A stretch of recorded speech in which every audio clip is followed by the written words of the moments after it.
We watched After the Hunt.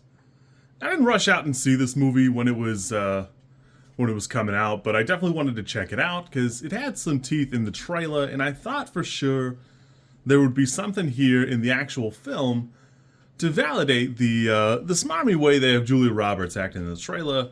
And the answer is not really. Uh, I don't know that I like Luca Guadagnino's directing. I think all of his framing is really good. I think he gets a great performance out of people, but so far I haven't really seen a movie of his that I like enjoy. I watched Challengers last year. I don't love it. It's not for me. Um, Everybody involved in the production seems like they've been around, so there's a lot of reasons for it to succeed, but everything about this movie is a little too long, and even the good parts go on for long enough that they border on annoying. At the beginning, there's like this ticking clock thing, and thematically, it doesn't work because the movie is, again, 30 minutes too long, and everything about it just keeps going and going and going in basically the worst ways. You've seen all of like the little TikTok worthy bits in the trailer, which, even those, the movie is so convoluted and so muddy in what it's trying to convey, it's not even being clever when it doesn't like fully give you the information that like you would normally get in a movie like this. Like typically you would see what happened in the apartment like later on or partway through, and then all of the drama surrounding it would come out throughout the movie, or it would be validated later on one way or the other. And the answer is, not only does it not matter, the movie's not good enough or cerebral enough because the writing is not that good. Uh, we talk about it a lot here. Nora Garrett is the sole writer here, and she's also the executive producer. And I gotta say that that's the problem. That the script's a little bit muddy, and there's a lot of craziness going on. So you see a lot of Julia Roberts and a fair bit of Andrew Garfield, but not really that much of Ao Edebiri. And I think it's by design because almost every like young person is cast in a pretty terrible light, which is kind of weird because it's definitely framed. The movie is definitely framed in such a way where it's supposed to be everybody's a bad person, and the truth doesn't really matter, and they just don't do a great job portraying that. You spend so long listening to Julia Roberts and like these other professors talk bad about the kids that they just seem like whiny brats. But it's kind of hard to take because Julia Roberts herself is kind of a whiny brat.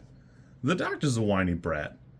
Everybody's so bizarre. It's like you watch two and a half shitty people be dicks, and now none of them get punished.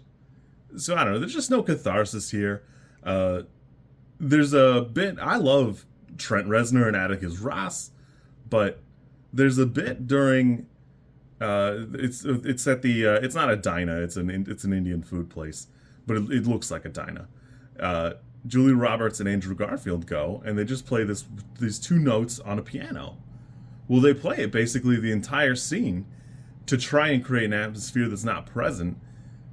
God, it starts out good and it's just annoying.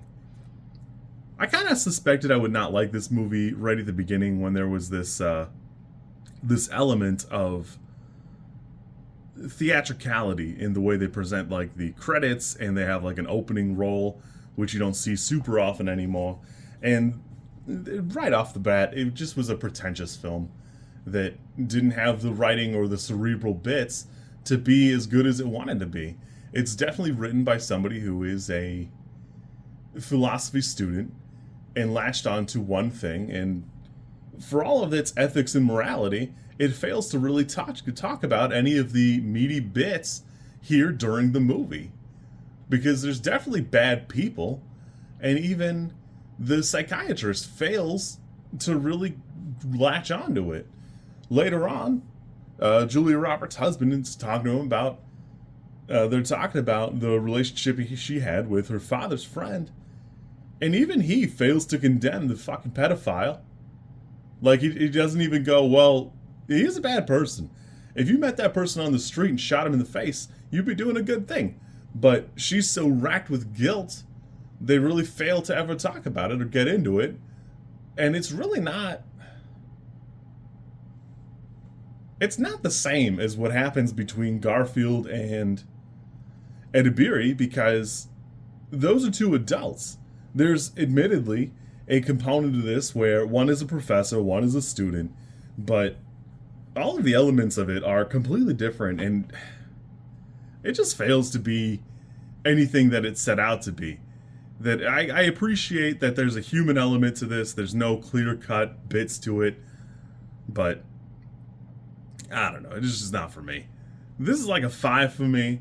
I wanted to like it. I really did want to enjoy this movie, but I just can't find anything to latch onto. It's just not that enjoyable. I don't think it's written well. It's shot well, but it's not edited well, and it's just not a good product, I don't think. You kids be good. If you liked it, I hope you enjoyed it. I'm happy for you. I did not care for it. This is like a 4 or 5 for me. Yeah. Ah, well. You kids be good. I will catch you on the flippity floppity, because we watch a movie every weekday.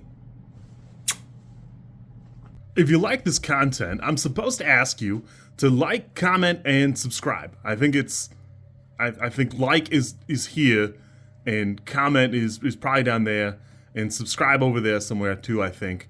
I don't know how many times this like snippet is gonna make it into a video.